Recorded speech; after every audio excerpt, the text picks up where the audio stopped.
Welcome to Luca is a Billionaire, where the only thing I invest in is your answers. In this video, I will explain how to change a Ford Focus brake light. First, ensure your car is off and the parking brake is engaged for safety.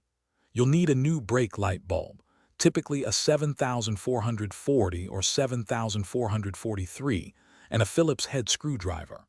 Having a small flathead screwdriver can also be helpful for prying. This simple repair can save you money and keep you safe on the road. Once inside the trunk, look for the carpeted access panel on the side where the brake light is out. You might need to unscrew a few plastic retaining clips or bolts to remove this panel. With the panel off, you'll see the back of the taillight assembly. Locate the specific bulb holder for the brake light, then twist it counterclockwise to unlock and pull it out. If you're finding this video helpful, please consider hitting that like button and subscribing to our channel for more useful car maintenance tips. On another note, why not bring your space to life with the Echo Dot smart speaker? It's a fantastic way to enjoy music or get information hands-free. Check the description below for a link to the Echo Dot and other great deals.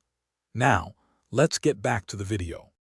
Now, carefully pull the old, burnt-out bulb straight out of its socket. Be gentle, as it might be a bit stiff. Take your new bulb and push it firmly into the socket until it feels secure. Reinsert the bulb holder into the taillight assembly, twisting it clockwise to lock it in place. Before putting everything back, have someone press the brake pedal to confirm the new light works.